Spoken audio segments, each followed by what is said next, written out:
صل على محمد يا رب صل عليه وآله.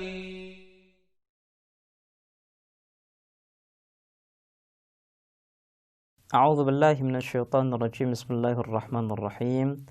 أقول لكم السلام عليكم warahmatullahi wabarakatuh. Para pemirsa dan pendengar yang dirahmati oleh Allah Subhanahu wa taala, marilah senantiasa kita bersyukur atas segala nikmat yang Allah berikan kepada kita, dan marilah kita selalu berusaha untuk menjadi hamba yang baik, hamba yang selalu ingat kepada Allah Subhanahu wa taala. Pada kesempatan yang lalu kita telah mengakhiri pembahasan kita dengan firman Allah Subhanahu wa taala yang berbunyi qul huwallahu ahad. Kata ahad yang terletak di ayat qul huwallahu ahad memiliki arti bahwa Allah Subhanahu wa taala tidak memiliki komponen. Kenapa? Karena kata ahad yang terakhir digandakan dengan lahu kufuwan ahad. Allah Subhanahu wa taala tidak memiliki sekutu, kufuwan, tidak memiliki padanan, tidak memiliki sekutu. Makanya Allamah Tabatabai dalam tafsir beliau membedakan antara ahad yang pertama dengan ahad yang kedua. Ahad yang pertama berarti bahwa Allah Subhanahu wa taala tidak memiliki komponen. Kemudian ahad yang kedua memiliki arti bahwa Allah Subhanahu wa taala tidak memiliki sekutu. Perhatikan Al-Qur'an yang dijadikan Allah sebagai kitabul hidayah memberikan kesaksian bahwa apa yang kita yakini, apa yang kita fahami bahwa Allah itu tidak memiliki komponen adalah sesuatu yang benar. Dan hal ini juga bisa menjadi bukti bahwa Islam adalah agama yang benar. Karena metode pertama untuk bisa membuktikan apakah agama ini agama salah atau agama benar adalah akal kita. Kalau ajaran agama ini sesuai dengan akal kita, logis, maka agama ini adalah agama yang benar. Dan kita sudah membuktikan. Kita sudah membacakan bagaimana Allah Subhanahu wa taala menjelaskan tentang tauhid dzati wahidi. Kita meyakini Allah itu esa. Dan Quran pun mengatakan Allah itu esa. Dan pada pembahasan tauhid dzati ahadi, Allah pun dengan tegas mengatakan bahwa dirinya adalah zat yang tidak memiliki komponen sama sekali. Berbicara tentang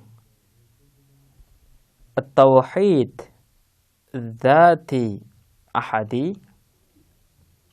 maka kita bisa memahami bagaimana Allah Subhanahu wa taala ingin menjelaskan kepada kita tentang satu ma'rifah, satu pengetahuan yang benar akan dirinya. Karena mungkin ada segelintir orang yang meyakini Allah itu esa, jadi tidak ada sekutu baginya. Tapi boleh jadi ia tidak memahami bahwa Allah itu tidak memiliki komponen.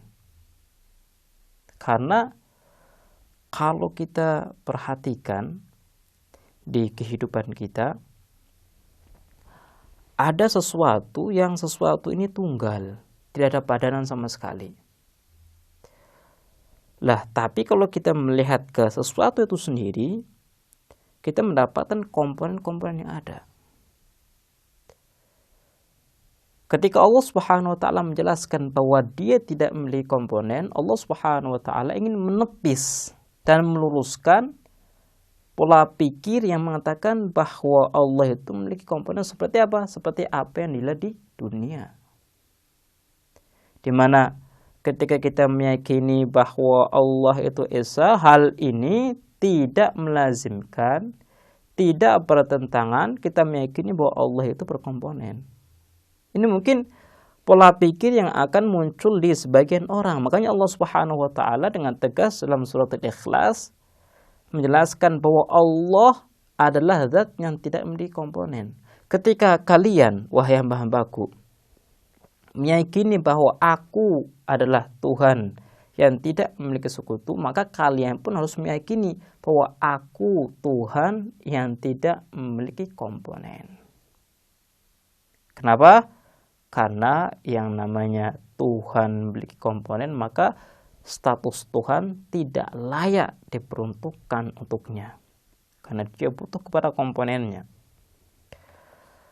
Berbicara tentang tauhid dzati ahadi, maka kita harus lebih membuka buku-buku riwayat supaya pengetahuan kita lebih dalam, lebih detail bagaimana Allah Subhanahu wa taala mengutus orang-orang pilihannya sebagai penjelas tentang konsep tauhid dan bagaimana keselarasan antara penjelasan orang-orang pilihan Allah dengan akal kita. Jadi kita juga bisa mengatakan salah satu metode untuk mengetahui apakah orang ini adalah utusan Allah atau bukan, orang ini adalah orang yang benar atau dusta, kita juga bisa melihat dari penjelasan dan keyakinan serta ajaran yang ia sampaikan. Dan kita bisa melihat ada satu hadis yang dinukil oleh Ibnu Abbas, di mana Ibnu Abbas menceritakan tentang pertanyaan orang Arab kepada Rasulullah SAW. Orang Arab ini minta Rasul untuk mengajarkan ilmu yang aneh. Mungkin orang ketika mengetahui ilmu yang aneh, maka dia menjadi lebih alim, lebih sempurna. Kemudian Rasul menjawab, apakah kamu telah mengetahui tentang dasar ilmu? Orang Arab tersebut bingung. Saya tidak tahu ya Rasul, apa sih dasar ilmu itu? Rasul menjawab, dasar ilmu adalah ma'rifatullah. Kemudian dia bertanya, bagaimana kita bisa mengetahui Allah dengan benar? Rasul pun menjawab bahwa Allah adalah ahad. Allah itu esa. Esa dari sisi bahwa Allah Subhanahu wa taala tidak memiliki komponen sama sekali.